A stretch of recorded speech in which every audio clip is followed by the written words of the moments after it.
दोस्तों, एक नगर में एक महान बौद्ध भिक्षु रहा करते थे।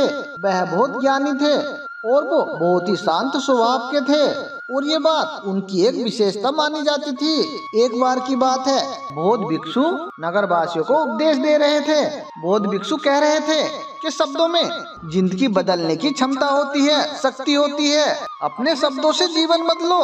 हम जो भी शब्द अपने लिए या दूसरों के लिए कहते हैं, हम जो भी बातें करते हैं, उस पर हमें ध्यान देना चाहिए। इतना कहकर बौद्ध भिक्षु ने अपना उपदेश समाप्त किया और वहाँ से चले गए। एक दिन बौद्ध भिक्षु एक मार्ग से होकर गुजर रहे थे। उसी मार्ग से एक युवक भी गुजर रहा था। उस युवक ने जब उस बौद्ध भिक्षु को देखा तो उसे देखकर वो जोर जोर से हंसने लगा और कहने लगा, अरे साधु महाराज, आप तो ढोंगी हो। आपके यह कहने से कि शब्दों में बहुत शक्ति है, आपकी बात सत्य नहीं हो जाएगी। ये तो सिर्फ बातें हैं। भला ऐसे कैसे हो सकता है? भला शब्दों से हमारा जीवन कैसे बदल सकता है? उस युवक की सारी बातें उस भिक्षु ने ध्यान पूर्वक सुनी और उसके बाद मुस्कुराते हुए वो उस युवक से कहते हैं, बेटा, नाथ से ही तो ये दुनिया प्रकट हुई है और अच्छे शब्दों के पीछे भी तो नाथ ही है जो पूरा जीवन बदल देता है। वो बौद्ध भिक्षु उस युवक से कहते हैं, देखो, मैं तुम्हें अपने अनुभव से बता रहा हूँ, लेकिन फिर भी तुम्हें यकीन ना हो तो तुम इसे खुद भी आजमा कर देख सकते हो। उस बौद्ध भिक्षु की बात सुनकर यह युवक थोड़ा सा गंभीर हो गया। उस युवक ने काफी देर सोच विचार किया और उसके बाद उन बौद्ध भिक्षु से कहता है, हे गुरुवर, अगर ऐसी बात है तो आप मेरे साथ चलिए। मेरा एक छोटा भाई है जिसकी उम्र करीब 25 वर्ष है और उसे ना जाने क्या हो गया है। वह 3 वर्षों से कुछ भी नहीं करता, बस लेटा ही रहता है। पूरे दिन बस कुछ ना कुछ सोचता रहता है। उसकी यह हालत देखकर हम घर वाले बहुत परेशान हैं। मेरे माता पिता भी बहुत चिंतित रहते हैं। हमने कई तरीके अपनाए, कई योजनाएं अपनाई, लेकिन कुछ भी काम नहीं आया। हमने कई बार उससे बात करने की कोशिश की, लेकिन वो हमसे कुछ भी नहीं कहता। परिवार का हर एक सदस्य पूरी तरह से थक चुका है, हार चुका है। आखिर वो क्या करना चाहता है, किसी को कुछ नहीं पता। तो हमारे शब्दों से उसका जीवन क्यों नहीं बदला? जैसे कि आप कह रहे हो कि शब्द जीवन बदल सकते हैं, तो क्या आप मेरी मदद करोगे? इस पर बौद्ध भिक्षु मुस्कुराते हुए उस युवक के साथ चले जाते हैं। वो युवक बौद्ध भिक्षु को एक खेत में ले जाता है और अपने भाई की तरफ इशारा करते हुए कहता है, हे गुरुवर, यही मेरा भाई है जो पूरे गांव में आलस और मक्कारी के लिए मशहूर है। आप कहते हो शब्दों में वो शक्ति है जो हमारा जीवन बदल सकती है। तो क्या आपके शब्द मेरे भाई का जीवन बदल सकते हैं? अगर ये सत्य है तो आप मेरे भाई का जीवन बदल के दिखाएं। उन बौद्ध भिक्षुओं ने उसके भाई को ध्यान पूर्वक देखा। वह एक पेड़ की छांव में बहुत ही आराम से सो रहा था। जब बौद्ध भिक्षु उसके भाई के पास पहुँचे और उसके सर पर आराम से हाथ फिराते हुए बोले, उठो बेटा, बहुत देर हो चुकी है। ये सोने का समय नहीं है, ये तो जागने का समय है। उन बौद्ध भिक्षुओं की आवाज सुनकर वो लड़का थोड़ा सा आश्चर्य में पड़ गया। आखिर कौन है जो मुझे इतने प्यार से जगा रहा है? वरना सभी गांव वाले तो मुझे आलसी और मक्कार ही कहते हैं। आखिर ये कौन है जो मुझे अपनापन दिखा रहा है? उसने आंखें खोली और आंखें मलते हुए पूछा, हे गुरुवर, आप कौन हैं और यहाँ क्यों आए हैं? तब बौद्ध भिक्षु उस युवक से कहते हैं, अरे बेटा, ये प्रश्न तो मैं तुमसे करना चाहता हूँ। तुम कौन हो, यही तो तुम्हें जानने की आवश्यकता है। उन बौद्ध भिक्षुओं की बात सुनकर वह लड़का जोर जोर से हंसने लगता है और कहता है, हे गुरुवर, अगर आपको मेरे बारे में जानना है तो गांव के किसी युवक से भी पूछ लीजिए। आपको पता चल जाएगा कि मैं कौन हूँ। आपसे हर कोई यही कहेगा कि वो तो आलसी है, मक्कार है। वो मुझे तरह तरह के ताने सुनाएंगे, वो मेरे बारे में तरह तरह की बातें कहेंगे। इससे आपको यकीन भी हो जाएगा और पता भी चल जाएगा कि मैं कौन हूँ। तभी बौद्ध भिक्षु मुस्कुराते हुए उस लड़के से कहते हैं, सबसे पहले मेरी ये बात सुन लो। मेहनती इंसान के उसके खुद के शब्द उसे अंदर तक चोट पहुँचाते हैं। इसलिए कभी भी अपने आप को कोसो मत, अपने शब्दों को सुधारो। और मेरी ये दूसरी बात भी सुन लो, मैंने उन गांव वालों से नहीं पूछा कि तुम कौन हो, मैं तुमसे पूछ रहा हूँ कि तुम कौन हो। लेकिन तुमने तो अपनी आदतें मुझे बताई। आलस तुम्हारी पहचान नहीं, तुम्हारी आदत हो सकती है। और कभी भी इंसान खराब नहीं होते, उनकी आदतें खराब होती हैं। इसलिए बेटा तुम आलसी और मक्कार नहीं हो, ये तो तुम्हारी आदत है। बस इतनी सी बात है जो गांव वाले नहीं समझ पा रहे हैं। यह सारी बात सुनकर वो लड़का आश्चर्य में पड़ गया, क्योंकि गांव वाले उसे मक्कार, आलसी और तरह तरह के ताने ही सुनाते थे। उन बौद्ध भिक्षुओं की यह बात सुनकर उस लड़के की आंखों में आंसू आ गए और वो तुरंत ही अपने दोनों हाथ जोड़कर उन बौद्ध भिक्षुओं के चरणों में गिर गया और उनसे कहने लगा, आप सत्य कहते हो गुरुवर, यह मेरी आदत ही है और मैं इस आदत से बहुत ज्यादा परेशान हूँ। मैंने इस आदत को बदलने की बहुत कोशिश की, बहुत उपाय किए, लेकिन मैं अपनी इस आदत से छुटकारा ना पा सका। इन आदतों से बाहर आना बहुत ही कठिन है। मैंने कई बार आलस छोड़ने का प्रयास किया, पूरी कोशिश भी की, लेकिन मुझे कोई लाभ नहीं हुआ। मैं जब भी किसी काम को करने की कोशिश करता, लेकिन पता नहीं मेरा मन कहीं और दूसरी जगह भाग जाता है। मेरा दिमाग कहीं किसी और दिशा में काम करने लगता है और मैं उस काम पर ध्यान ही नहीं दे पाता। मैं क्या करूं, कैसे करूं, मुझे कुछ समझ में नहीं आता। जब भी मैं किताबें पढ़ने की कोशिश करता हूं, तो मुझे नींद आने लगती है। मन में एक अजीब सा दर्द महसूस होता है। ऐसा लगता है जैसे मेरा जीवन यूं ही व्यर्थ जा रहा है। और जब मैं इस दर्द को बर्दाश्त नहीं करता, तो मैं सो जाता हूँ, ताकि जब मैं उठूं तो मुझे ये दर्द ना महसूस हो। और अब तो मुझे यह भी यकीन हो चुका है कि मैं इन आदतों से नहीं निकल सकता। ये आदतें मुझे नहीं छोड़ने वाली। इस पर बौद्ध भिक्षु उस लड़के से कहते हैं, बेटा अगर तुम इस आदत को छोड़ना चाहते हो तो मैं तुम्हें एक सही उपाय बता सकता हूँ, लेकिन उसके लिए तुम्हें कल सुबह मुझसे मिलना होगा, क्योंकि कल ही मैं वो तरीका तुम्हें बताऊंगा। अगर तुम उस तरीके को सीखना चाहते हो तो कल सुबह मेरे पास चले आना। इतना कहकर बौद्ध भिक्षु वहाँ से चले जाते हैं। लेकिन उस बौद्ध भिक्षु की बातें उस लड़के के कानों में गूंज रही थी। वो यह समझ नहीं पा रहा था आखिर वे बौद्ध भिक्षु उसे कौन सा मार्ग दिखाने वाले हैं। वह ऐसा कौन सा उपाय बता देंगे जिससे उसके जीवन से आलस्य हमेशा हमेशा के लिए चला जाएगा। देखते ही देखते रात हो गई। रात भर वो अपने बिस्तर पर करवटें बदलता रहा और बौद्ध भिक्षु की बातों के बारे में सोचता रहा। और सुबह होने पर वो लड़का बौद्ध भिक्षुओं के पास जा पहुंचा। वो लड़का उन बौद्ध भिक्षुओं को प्रणाम करता है और कहता है, हे गुरुवर, जैसे कि आपने कहा था, लो मैं आ गया। अब आप मुझे वो मार्ग बता दीजिए जिससे इस आलस को निकाल सकूं। तभी बौद्ध भिक्षु उस लड़के से कहते हैं, बेटा जब भी तुम्हारा मन दुविधा में हो, तुम किसी भी बात का निर्णय ना ले पा रहे हो और तुम्हारे मन में तरह तरह के प्रश्न उठ रहे हो कि मैं क्या करूं, कैसे करूं, ये सब कैसे होगा, तब तुम वास्तविकता से अपने अतीत में सोच रहे हो पिछली बार तुम्हारे ऐसा करने पर क्या हुआ और अतीत में तुमसे लोगों ने क्या कहा था। तो आज से अपने अतीत से नहीं, अपने भविष्य से सोचो। पर लड़का कहता है, भविष्य से, वो भला कैसे? तभी बौद्ध भिक्षु उस लड़के से कहते हैं, मान लो तुम्हें आज किसी भी चीज की कमी नहीं है, तुम्हारे पास वो हर चीज है जो तुम्हें चाहिए, तो बताओ तुम अपना जीवन कैसे व्यतीत करना चाहोगे। बौद्ध भिक्षु की यह बात सुनकर लड़का थोड़ी देर के लिए अफसोस में पड़ गया, क्योंकि आज तक उसने गांव वालों के केवल ताने ही सुने थे। किसी ने भी आज तक उसके जीवन के बारे में उससे ऐसी बात नहीं की थी। और वे गुरुवर उससे उसके आने वाले भविष्य के बारे में बातें कर रहे थे। बौद्ध भिक्षु की बातें सुनकर वो लड़का खुद से प्रश्न करने लग गया, अगर मेरे पास सब कुछ होगा, धन की कोई कमी नहीं होगी और मेरे पास सारी सुख सुविधाएं होंगी, तो मैं अपना जीवन कैसे व्यतीत करूंगा। कुछ देर विचार करने के बाद वो इन बौद्ध भिक्षुओं से कहता है, हे गुरुवर, मैं ये पूरी दुनिया घूमना चाहूंगा, पहाड़ों पर चढ़ना चाहूंगा, समुद्र के रेत पर चलना चाहूंगा और मैं एक बहुत बड़ा व्यापारी बनना चाहूंगा।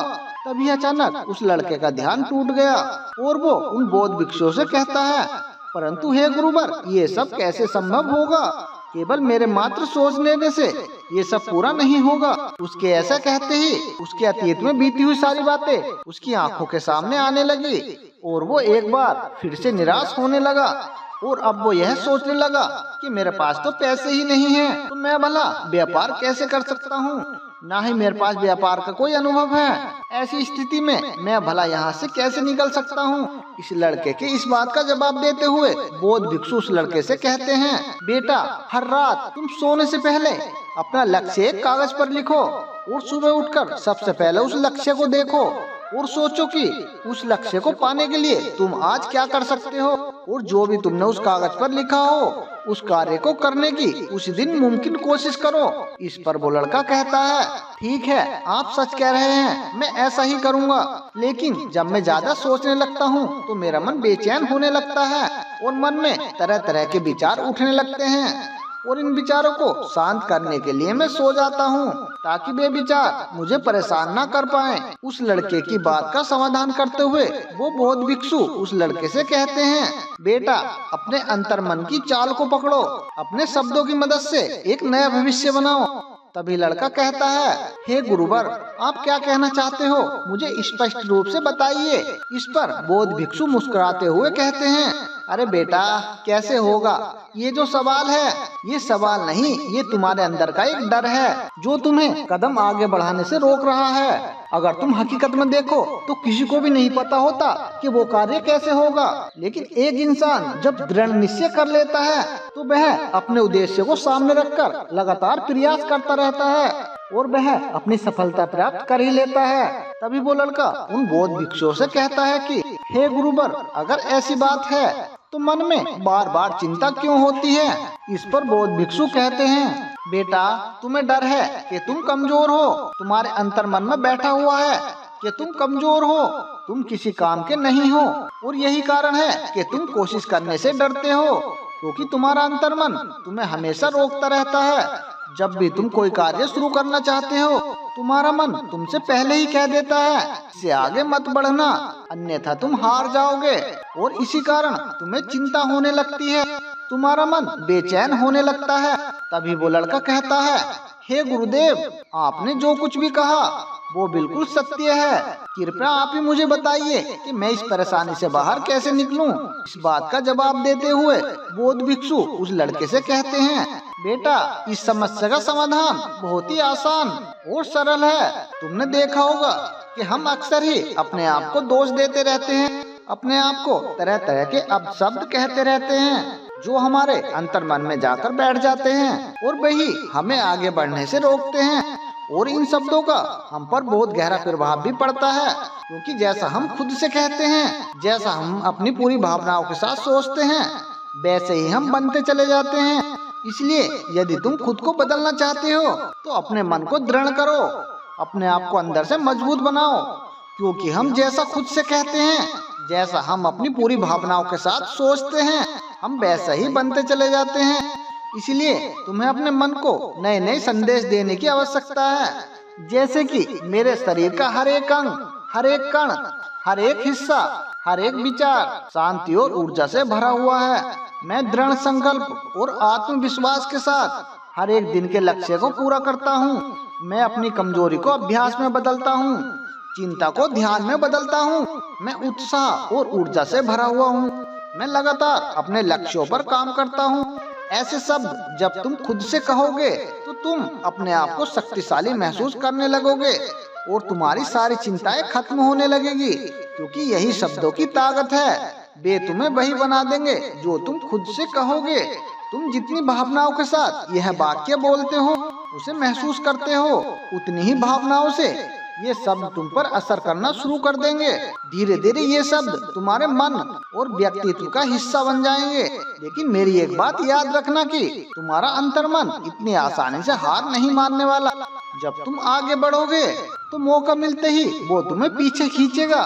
तुम्हारे अतीत के बीते हुए वो कड़वे पल तुम्हें याद दिलाएगा ताकि तुम डर जाओ और एक बार तुम अपने लक्ष्य का पीछा करना छोड़ दो। लेकिन तुम्हें इस चीज की चिंता नहीं करनी है। आगे उस लड़के को बौद्ध भिक्षु चेतावनी देते हुए कहते हैं, मेरी एक बात और याद रखना, तुम्हारा ध्यान आलस्य पर नहीं होना चाहिए।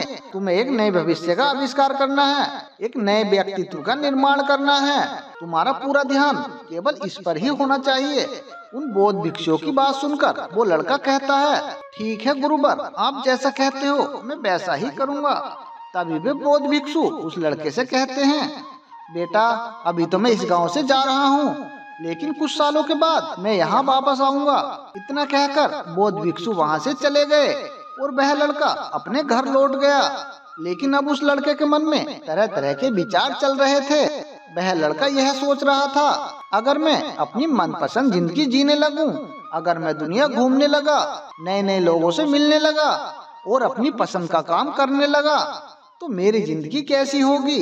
उस बात को ध्यान करके उसने एक कागज पे अपना लक्ष्य लिखा और लिखकर सो गया। अगली सुबह जब उसकी आंखें खुली तो उसने उस पेपर पर लिखे हुए शब्दों को एक बार दोहराया। उसके बाद वह कुछ देर के लिए शांत हो गया। तभी उसे उन बौद्ध भिक्षु की बात याद आई और उसने खुद से सवाल किया, मैं आज अपने लक्ष्य को प्राप्त करने के लिए क्या कर सकता हूँ। फिर उसने एक बार फिर से पेपर की तरफ देखा। उस पेपर पर लिखा था, मैं व्यापार करना चाहता हूँ। और फिर सोचने लगा, व्यापार करने के लिए बाजार से लोग कौन कौन सी चीजें लाते हैं। और यह सोचकर फिर वो बाजार चला गया। वो अलग अलग दुकानों पर बैठकर देख रहा था, लेकिन उसे कुछ समझ नहीं आ रहा था क्योंकि लोग अलग अलग व्यापार कर रहे थे। वो अलग अलग तरह की चीजें और सामान ले रहे थे और किसी ने उसकी कोई मदद नहीं की। वो बहुत ही उदास हो गया और निराश होकर वापस घर लौट आया। तभी उस लड़के को उस बौद्ध भिक्षु की एक और बात याद आई। शब्दों में बहुत ताकत है और शब्द हमारे जीवन को बदल सकते हैं। उसे वह सकारात्मक विचार याद आए। वो उन्हें सुबह शाम दोहराने लगा और अब से वो हर दिन ऐसा ही करने लगा। देखते ही देखते उसे 1 महीना बीत चुका था, लेकिन अब तक उसके जीवन में कोई बदलाव नहीं आया था। अब वह लड़का यह सोचकर निराश होने लगा था कि उसके जीवन में तो कुछ भी परिवर्तन नहीं हुआ है। लेकिन 1 महीने के बाद उसे महसूस हो रहा था कि वह पहले से अच्छा महसूस कर रहा है। उसका दिमाग अब अच्छी तरह से सोच पा रहा है। वो पहले से ज्यादा चलने फिरने लगा है। धीरे धीरे उसे समझ में आने लगा था कि जो लोग आगे बढ़ते हैं, महान काम करते हैं, उनकी सोच में कितना अंतर होता है। वो लोग हमेशा शक्तिशाली विचार सोचते हैं। दूसरों की छोटी सोच और डर से वो कभी प्रभावित नहीं होते। जब भी उनके सामने कोई मुश्किल आन पड़ती है तो वह घबराते नहीं, बल्कि उस समस्या का समाधान निकालते हैं। उस समस्या के समाधान पर वो अपना ध्यान केंद्रित करते हैं और वे कभी किसी का इंतजार नहीं करते और वे अपने आप पर विश्वास करते हैं और तुरंत ही अपना कदम आगे बढ़ा लेते हैं। जब उस लड़के को यह सारी बातें समझ में आने लगी तो उसने भी अपने कदम धीरे धीरे आगे बढ़ाने शुरू कर दिए। उसने बिल्कुल वैसा ही व्यवहार करना शुरू कर दिया। अब से वो कभी भी खाली नहीं बैठता था। जब भी उसका मन करता था वो बाजार जाता और लोगों के बारे में जानकारी प्राप्त करता कि वे किस प्रकार का व्यापार कर रहे हैं, कौन सी चीजें खरीद रहे हैं और कौन सी चीजें बेच रहे हैं और किन किन चीजों पर उन्हें लाभ हो रहा है। और जब उसका मन करता वो अपने पिताजी की मदद भी करता था। वो अपने पिताजी के साथ मंडी में जाता, वहाँ पे जाके मोल भाव करता और वो हमेशा कुछ न कुछ सीखने में जुटा रहा। तभी उस गांव में एक मसाले का व्यापारी आया। उसे कुछ पढ़े लिखे नौजवानों की जरूरत थी जो उसके माल की गिनती कर सके और उसका हिसाब रखने का काम कर सके। वो लड़का अपने लक्ष्य को जानता था कि उसे क्या पाना है। वो लड़का जान गया था कि उसे इस काम से बहुत कुछ सीखने को मिलेगा। वो बेहिचक उस सेठ के पास पहुंच गया। वो जानता था कि उसे उस काम के बहुत कम पैसे मिलेंगे, लेकिन फिर भी वो उस काम को करने के लिए तैयार था। अब उस लड़के की सोच पूरी तरह से बदल चुकी थी। अब वह बाकी लोगों की तरह नहीं सोचता था। वो लड़का बहुत ही ईमानदारी और समझदारी से काम करता था। देखते ही देखते करीबन 3 महीने बीत गए। अब व्यापारी यह समझ चुका था कि नौजवान बहुत ही समझदार है और वह व्यापार में उसकी बहुत मदद करता है। इसलिए उस मसाले के व्यापारी ने उस लड़के को अपना सहायक बना लिया। उस व्यापारी ने देखा इस लड़के की दिनचर्या सबसे अलग है। ये हर दिन पढ़ता है, लिखता है, सुबह उठकर ध्यान करता है, नई नई चीजें सीखता है। परेशानी आने पर भी ये परेशान नहीं होता। ये सबसे आदर से बात करता है, सबका आदर करता है। देखते ही देखते 1 साल बीत चुका था। वह व्यापारी उस नौजवान से बहुत ही खुश था। उस व्यापारी ने उस नौजवान को धीरे धीरे सारे गुण सिखा दिए। देखते ही देखते वो लड़का अब एक छोटा सा व्यापारी बन चुका था। और जब उस लड़के के अंदर व्यापार की समझ आ गई तो उसने जड़ी बूटियों का व्यापार शुरू कर दिया। और देखते ही देखते कुछ ही दिनों में वो उस नगर का सबसे बड़ा व्यापारी बन गया। लोग उसे सबसे बड़े व्यापारी के नाम से जानने लगे। उसका नाम दूर दूर तक फैलने लगा। करीबन 5 वर्षों बाद जब वो लड़का अपने घर लौटा तो लोग बहुत ही ज्यादा हैरान थे। उसे देखकर लोग बहुत ही अचंभित थे। उसके जानने वालों ने उस लड़के से पूछा, तुम इतना कैसे बदल गए? तब उसने कहा, उन गुरुओं ने सही कहा था, शब्दों से हम जीवन बदल सकते हैं। वैसे दोस्तों, आपने इस वीडियो से क्या सीखा, मुझे आप कमेंट में जरूर बताएं और साथ ही कमेंट बॉक्स में लिख दें ओम बुद्धाय नमः। अगर ये वीडियो आपको पसंद आई हो तो इस वीडियो को लाइक और अपने दोस्तों में शेयर जरूर कर दीजिए और हमें इसी तरह से सपोर्ट करते रहिए। चैनल को सब्सक्राइब भी कर लीजिए। तो मिलते हैं दोस्तों एक और इसी तरह की नई वीडियो के साथ। तब तक आप अपना ध्यान रखिए और हमेशा खुश रहिए।